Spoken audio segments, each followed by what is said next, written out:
Hey, what is up guys? It's your boy Speed here, and today we're going to go over every little thing you need to know about the laning stage. We're going to be watching a CCNC mid replay analysis. He's the rank 1 player in North America. This guy is incredible. And what we're going to be doing is kind of just discussing how can you be a significantly better laner in the mid lane. I've made a few videos like this in the past and you guys have really seemed to enjoy them. And I really believe that as a mid lane player, one of the most important things in gaining MMR is understanding how to dominate lanes. Not go even, not be ahead by 100, 200 gold, actually getting solo kills and actively winning your lane. And let's talk about how to do that. Also, I want to tell you guys that if you've been struggling with solo queue and you're looking to get to the next rank, I'm going to be able to help you. Like literally with the gameleap website, I'm going to give you guys guides that are going to make it unbelievably clear on what you need to do. So if you've been stuck in the solo queue grind, you don't know what to do, and you want to become absolutely broken, but like actually you want to become much better at Dota, and you want to take it more seriously, the gameleap website is going to help you do that. So click the link down below. I'm going to help you get to the next rank, and I'll see you there.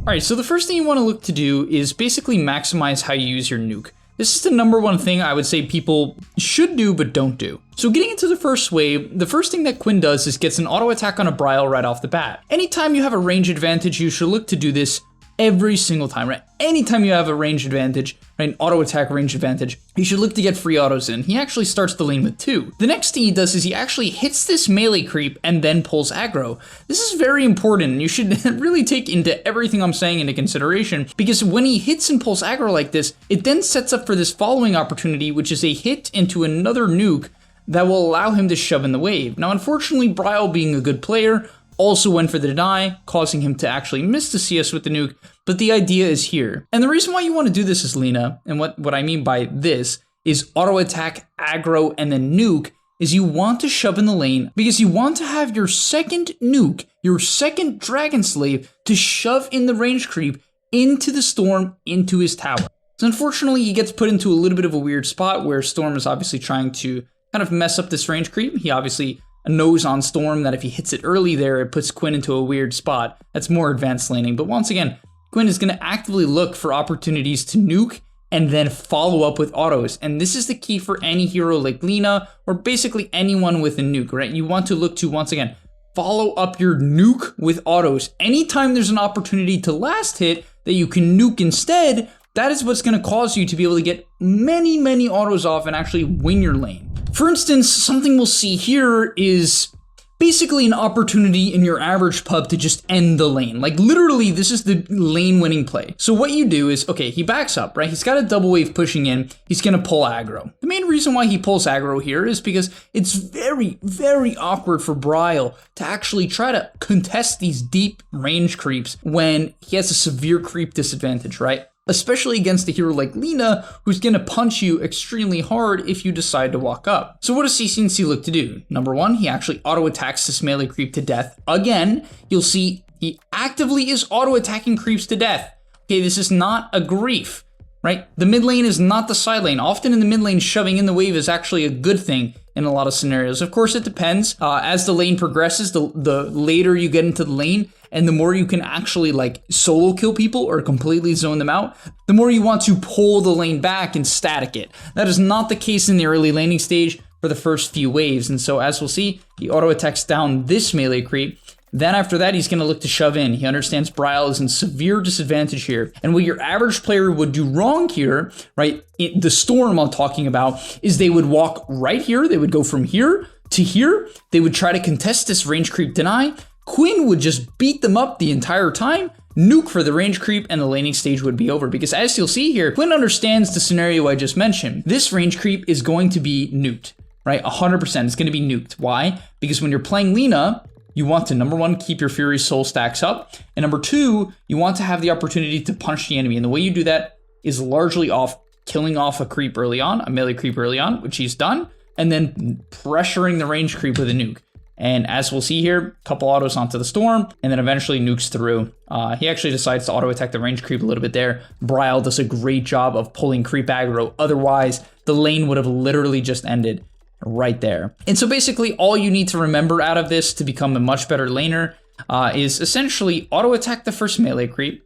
Then when you've auto-attacked it once or twice, pull aggro, secure that creep, and then when you have the creep advantage and you're playing a hero like Lena and the lane is starting to shove in, look to put pressure, right? Then you can look to walk up on the wave, especially against a hero like Storm, who has very bad attack range. Next up, let's talk about micro steps. So what are micro steps? It's just every single little movement you make in the lane. A lot of players won't believe me, but it's one of the most important things for becoming a pro player. You have to be able to take almost every correct little step early on. And I know that sounds insane. You might be like, Speed, how do you even learn this? It's mostly comes down to intuition, but I'll kind of show you how it plays out. So as we'll see here, once again, he's killing off the first melee creep as he's done a million times. Hit, nuke through, get his Fury Soul stacks up, and then pull aggro, right? Constantly trying to bait Bryle to have to walk up for CS and for denies. Now he's in very, very extreme advantage, but let's look at all of the mini steps.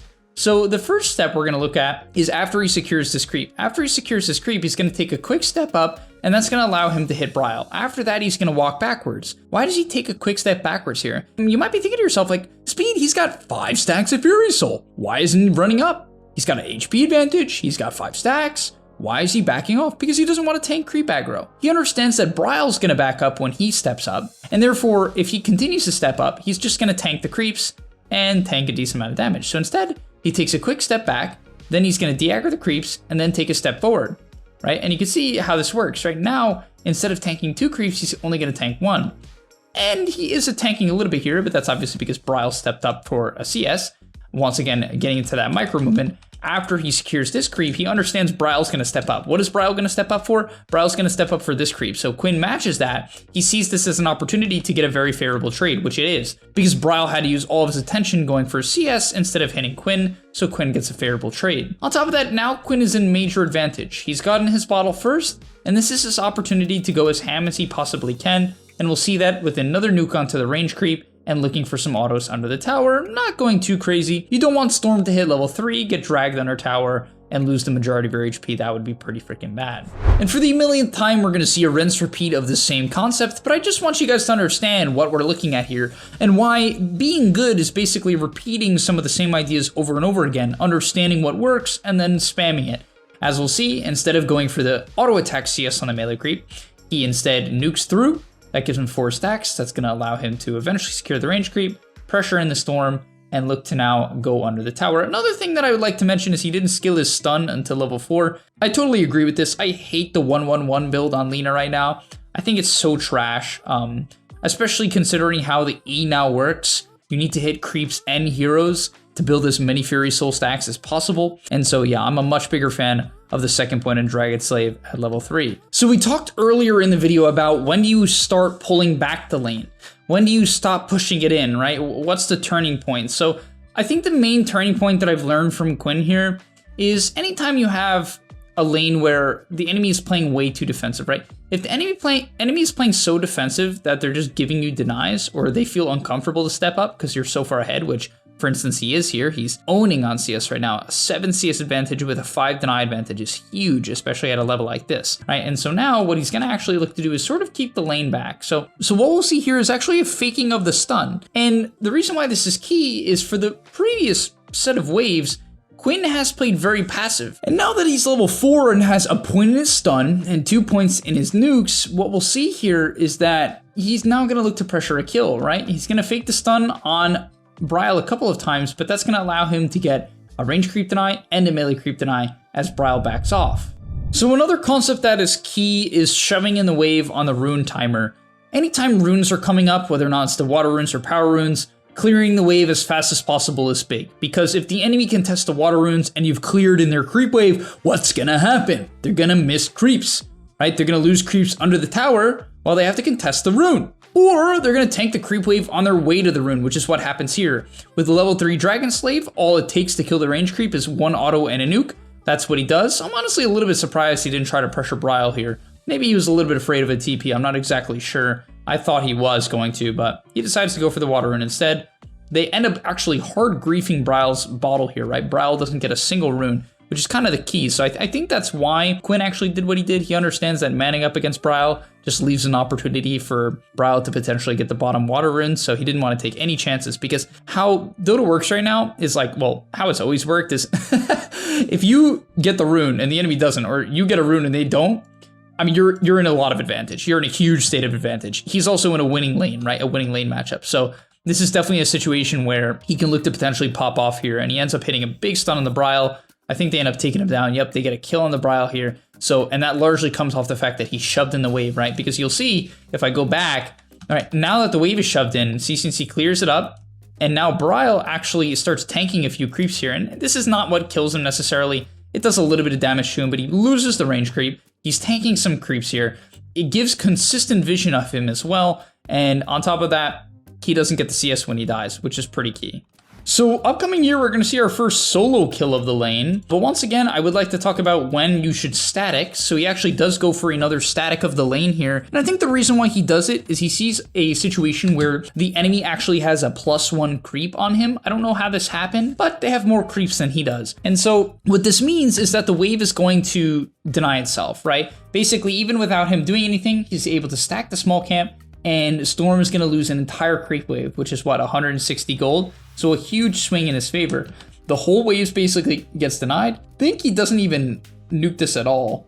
Yeah, so he saves his mana. He doesn't have to nuke it at all. Gets a range creep denied because of it as well, and completely decimates the Storm's ability to recover. So anytime you get this far ahead, you actually shouldn't shove in the wave, right? Unless the enemy is playing something like an Alchemist mid or a TA where they just can full-time jungle, then maybe you do want to shove in the wave, because in that case, well, you don't want to just like let them farm jungle and then not lose lane creeps under tower. Or for instance, in that case, you could just try to shove the wave and then farm neutral camps yourself. But basically, if it's a little bit hard for them to jungle, or if you think you can kill them, right? Because let's be honest, like a lot of the times, even if they are playing a hero like TA in pubs, they're probably going to come back to lane even if they're losing lane most of the time, and you can try to get a kill. And what we'll see here from Quinn is he basically just kind of runs at him on his Q timing. So he doesn't instantly go for the kill. He preps the kill with his Q, drops Bryle a little bit low, kind of baits with a couple denies here. One thing that I've always noticed to be the case from like a, I guess like a psychology standpoint, is that anytime you deny creeps, it will cause the enemy to lose focus of their hero. I really believe this. This is some advanced stuff I'm sharing with you guys, and it's a little bit hard to implement, but you can kind of trust me on this, and you can try it out for yourself to see if I'm, you know, BSing you or not. But yeah, like going for denies, I swear it really does cause the enemy to lose focus, because they're like, oh my god, this guy's denying my creeps, I gotta focus up and get the CS.